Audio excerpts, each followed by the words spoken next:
आज की वीडियो में अपन क्या करेंगे कि जैसे अबुल फजल है, उसमें क्या है कि अलग अलग दुर्ग है, उनके बारे में उसने क्या है कि अलग अलग कथन कहे थे।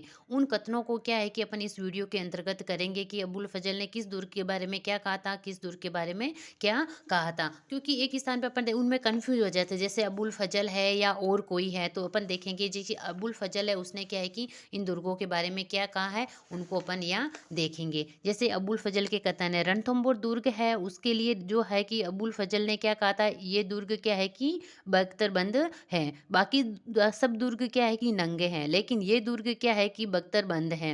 रणथंभौर है, सवाई माधोपुर के अंतर्गत है। कहा कि ये दुर्ग क्या है कि बख्तरबंद है। किसने कहा था? अबुल फजल ने कहा था रणथंभौर दुर्ग के लिए। चित्तौड़गढ़ दुर्ग चित्तौड़गढ़ के अंतर्गत है। इसमें कहा था गढ़ तो चित्तौड़गढ़, बाकी सब गढ़िया। क्या कहा था? गढ़ तो चित्तौड़गढ़ है, बाकी सब क्या है? गढ़िया है। चित्तौड़गढ़ दुर्ग के बारे में कहा था। फिर है कि कुंभलगढ़ दुर्ग है। कुंभलगढ़ दुर्ग क्या है कि इसके बारे में कहा कि नीचे से ऊपर देखने पर सिर की पगड़ी क्या है कि गिर जाती है। कुंभलगढ़ दुर्ग राजसमंद के अंतर्गत है। उसमें क्या कहा कि जो नीचे से अगर अपन क्या है कि कुंभलगढ़ दुर्ग इतनी ऊंचाई पे बना हुआ है कि कोई व्यक्ति नीचे से ऊपर ऊपर देखने की कोशिश करता था, अगर उसके सिर पे कोई पगड़ी रखी है तो वो नीचे गिर जाती है। तो एक तो रणथंभौर दुर्ग के बारे में कहा था, फिर चित्तौड़गढ़ दुर्ग के बारे में इसी ने कहा था। कुंभलगढ़ के कि ये वाक्य तो आपको याद रह जाएंगे किस दुर्ग के बारे में, लेकिन कहा किसने था वो कंफ्यूज हो जाता है। तो देखो, रणथंभौर दुर्ग के बारे में, चित्तौड़गढ़ दुर्ग के बारे में, कुंभलगढ़ दुर्ग के बारे में, और जैसलमेर दुर्ग है उसके बारे में कहा कि यहाँ पर आपको पत्थर की टांगे ही पहुँचा सकती है, क्योंकि यहाँ की मिट्टी जो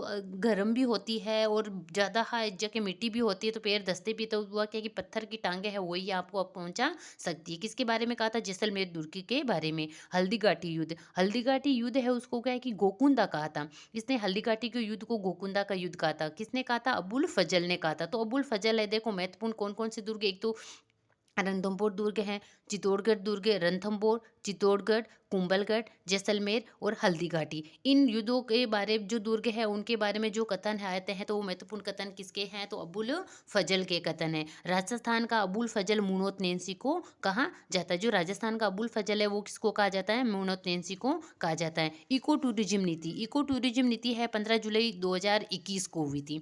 ये है राजस्थान फिल्म पर्यटन प्रोत्साहन नीति कब हुई थी? 18 अप्रैल 2022 को हुई थी। नवीनतम राजस्थान महिला नीति है 11 अप्रैल 2021 को हुई थी।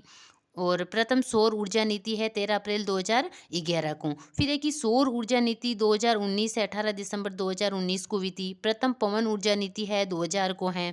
पवन और हाइब्रिड ऊर्जा नीति है 2019 है, वो 2000 जी है हुई, तो 18 दिसंबर 2019 को है। राजस्थान अक्षय ऊर्जा नीति है वो कब है? 6 अक्टूबर 2023 को हुई थी। फिर है कि इसी में आप पढ़ते हो जैसे कि राजस्थान की थीम पार्क कौन कौन से हैं। तो थीम पार्क में देखो, एक तो है कि जो थीम पार्क हैं वो कौन कौन से हैं, इसको अपन देखेंगे। प्रकृति है पार्क है चूरू लक्ष्मणगढ़ सीकर के अंतर्गत है। कैक्टस गार्डन है कुलधरा जैसलमेर के अंतर्गत है। और बटरफ्लाई पार्क है उदयपुर अजमेर में प्रस्तावित हैं। फिर है कि बोंगेन वेलिया थीम है उदयपुर और जयपुर के अंतर्गत हैं। जैव विविधता पार्क है गमदर उदयपुर के अंतर्गत। डेजर्ट पार्क है किशनगढ़ बाग जयपुर में। सिटी पार्क और फाउंटेन पार्क है मानसरोवर जयपुर के अंतर्गत। संविधान पार्क है जयपुर में। ऑक्सीजन पार्क है कोटा के अंतर्गत। बटरफ्लाई वैली पुलिस स्मृति वन जयपुर के अंतर्गत है। तो आज की वीडियो के अंतर्गत अपन ने क्या है कि एक तो अबुल फजल है उसके जो दुर्गों के बारे में महत्वपूर्ण कथन है उसको अपन ने पढ़ा था, और जो राजस्थान के थीम पार्क है उनके बारे में अपन ने पढ़ा। और अगला है कि जैसे कि अलग अलग जो नीतियाँ आई थी, जैसे फिल्म से संबंधित हो, महिला नीति है, सौर नीति है, सौर ऊर्जा नीति, उनसे संबंधित जो नीतियाँ आई थी उन नीतियों के बारे में अपन ने क्या किया इस वीडियो के अंतर्गत चर्चा की है।